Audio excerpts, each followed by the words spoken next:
I've longed for this day. Here I am, married to an older, overweight woman for money. Yet, now, as we held each other close, I found myself enveloped by the warmth and softness of her skin. Unable to suppress the feelings welling up inside me, I released them onto her. My name is Mike Harrison. I'm a 23-year-old entry-level corporate employee. I graduated from college just a year ago. I've been doing reasonably well at my current job, and I haven't made any major mistakes. But there's one big problem. It's my scholarship repayment. My parents fell and were injured just before I went to college, so I had to go through college without their financial support. As a result, scholarship repayments weighed heavily on me each month. Approximately $300 a month. That's a substantial amount for someone like me who just started working and isn't making much money. My take-home salary is about $1,900.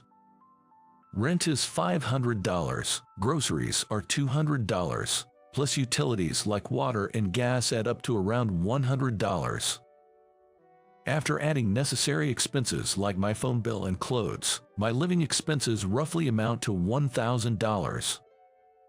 Plus, considering the insurance I pay for my parents and the $300 for scholarship repayment, it easily amounts to $1,500.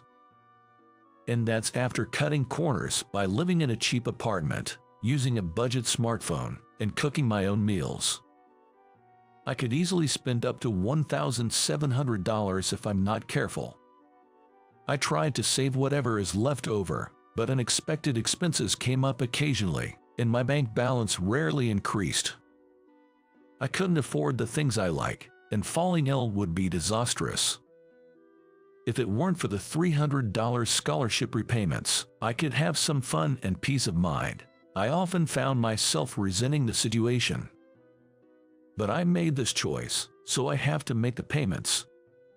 It might be called a scholarship, but it's still a debt. So, I can't quit my job, and I have no choice but to work hard. Heck, that day, I was gnawing on some cheap bread that was about to expire, with a sigh. This made it 7 straight days of the same bread. I was starting to get sick of it, but I couldn't afford anything but cheap, filling food, so I had no choice. "What's up, Mike? Eating bread again today?" Probably because I let out a big sigh, someone slapped me on my back. Looking around, it was our CEO. The company I work for isn't usually the type where the CEO wants to go to the field site. It's a small company, and the boss knows all the employees' faces and names. You could say it's a homey kind of company. Ahaha, things are tight this month. Oh, is that a complaint about your wages being too low? No, that's not it. In my case, I have scholarship repayment. The boss seemed to understand and nodded, clearing up the misunderstanding. I was the only one who joined the company last year and this year, so I had no close peers or juniors. That's why occasionally, the boss or my supervisor would come over to chat like this, and all I could do was give a wry smile.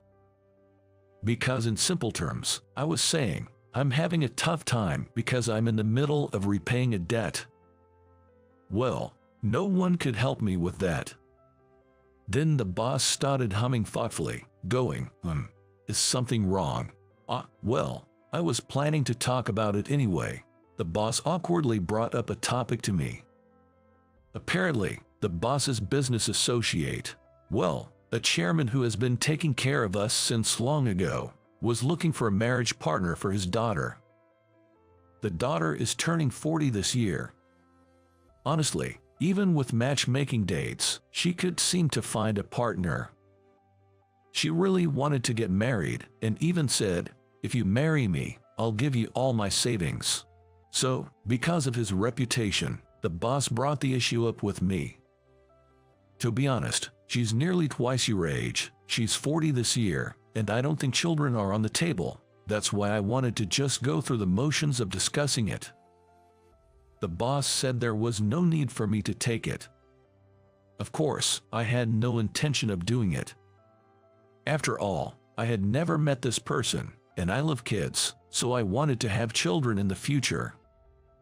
So, I just thought of it as a performance for the sake of the CEO's reputation, to show that I'd heard him out. I was supposed to have accepted it as that, at least I thought so. What? Mom collapsed. That night, I received a phone call. My mom, who had been sick, had collapsed and was admitted to the hospital. My dad's income had decreased due to the after effects of an injury, and there's almost no savings left at home. Without money to cover until the insurance come through, I impulsively transferred my meager savings to my parents. As it turned out, my mom's life wasn't in danger, but this incident put not only my scholarship but also my livelihood in jeopardy. What should I do? Looking at my nearly zero balance, I fell into despair. I should have consulted with a local authority if I thought calmly, but I wasn't thinking straight at the time, and before I knew it, I was contacting the boss. 2 days later, on my day off, I was invited to an upscale traditional restaurant. I never thought I would visit such a place in my lifetime. But today was the day to meet the chairman's daughter. So that's why I, a commoner, am here. It's formally a matchmaking date, but I had already decided to marry her. I didn't have money, and I needed money immediately to help my parents. If it's for that, marrying someone I don't even love was a small price to pay. She's a 40-year-old woman. I would just think of it as living with an aunt from my family. That's what I was thinking, but... Nice to meet you, I'm Jane Watson. Pleased to meet you. The woman I decided to marry was, absurdly, well, no offense, but she was obese. She must have been wearing nice clothes, but they seemed ready to burst at the seams, and fat was spilling out here and there. Honestly, I was taken aback. I wondered how one would have to eat or live to end up with such a figure.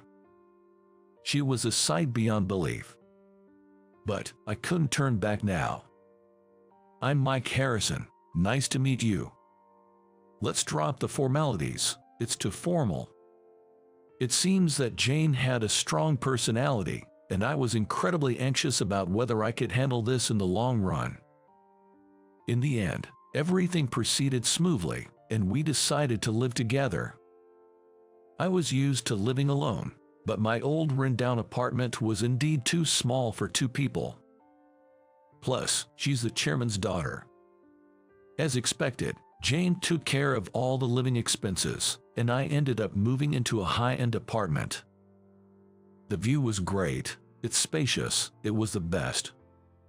I was a bit apprehensive about living with someone else, but we weren't close, even if we're a couple. It seemed she didn't expect my love either, and she even said, "You can think of me as a family aunt, and we'll have separate bedrooms. Thank you for marrying me."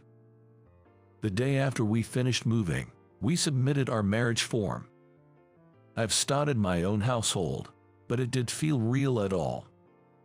Thanks to Jane, I didn't have to worry about money, and I could live in a nice house. I decided to think of it as living in a shared house and take care of my own stuff. I've been quite reliant on Jane financially. I thought I should at least try to live independently. Good morning, Mike. Breakfast is ready. Surprisingly, Jane was quite a homely person. Her cooking skills were on par with an average Joe like me, and she seemed to really enjoy doing all the household chores. She did mess up sometimes, but it was nothing more than laughable. Her homemaking skills were hardly what you'd expect from a lady of her standing. Why is it so much fun when it's the same thing day after day? It seemed to me that she was doing so many things with a twinkle in her eye. What surprised me the most was her cooking. I had assumed the servings would be XXL sized, but she never made more than enough to fill me up, and she didn't eat that much either. I initially thought she was a big eater, but that didn't seem to be the case. You know, my dad is overprotective of me. I think it's because my mom passed away early, but he has a maid do everything for me, so I can't do the things I want to, and he always serves me so much food. Since the maid went through the trouble of making it, I always try to eat it all. One day, while we were having a beer on our day off, Jane told me this. It seemed that she had been brought up with an excessive amount of care and it was a burden to her. I thought the only way to escape from my father's hold was to get married. But look at me, right? Couldn't find a partner, so I had no choice but to use money. I'm sorry to have saddled you with a woman like me. When the dust settles, you can divorce me if you want.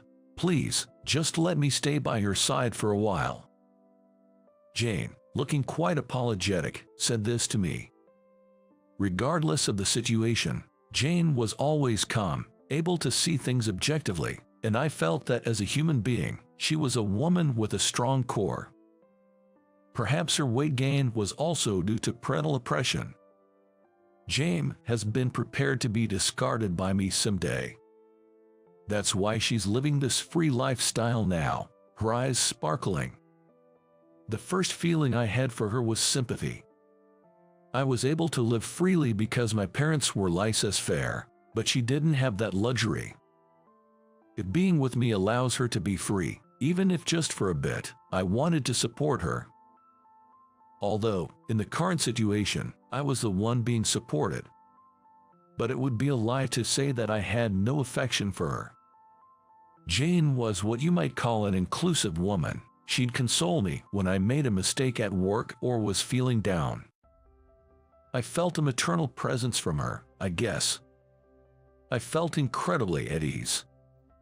I wanted to be by her side, and before I knew it, I was in love with her. Seeing Jane trying new things, sometimes failing, sometimes succeeding and being overjoyed, Jane, despite her appearance, was very beautiful. So much so that I didn't care about her physical appearance. And then, 5 years passed. Jane and I hadn't divorced. Instead, we had become a very livey-dovey couple. When we walked around town, passers-by could help but look our way. We stood out a lot. But such scenes have become a part of our daily life. Look at her, she's like a model. She's gorgeous. A group of high school girls giggled and chattered as they passed by us. Hearing their voices, Jane shrugged and said, "I'm a bit too old to be a model, don't you think?" Yes, the person the high school girls had complimented as a model was Jane. Now, Jane exuded a mature aura and beauty, elegantly wearing a tight skirt and high heels. Why did this happen? In short, living with me liberated her from stress, reduced her food intake, household chores made her move around more, and she naturally lost weight. Not only that, she even started going to the gym saying, "I was worried about doing intense exercise before," and before we knew it, she acquired a truly beautiful figure. You wouldn't believe she was 45. In fact, I now look bare in comparison. Scenes like this reminded me once again of the horror of stress, really. But, sometime later, Jane became bedridden. She stopped going to the gym, and even struggled with meals. I was flustered, thinking she was sick, when I heard Jane's voice from the bedroom. We basically sleep in the same bedroom now, but when we want to be alone or unwell, we use the beds in our separate rooms. Lately, Jane had been spending all her time in her own room. "Mike, I have something important to discuss with you." "Oh, okay." Jane's frail voice. She mentioned going to the hospital today. Could it be a serious illness? With shaking hands, I braced myself and entered her bedroom.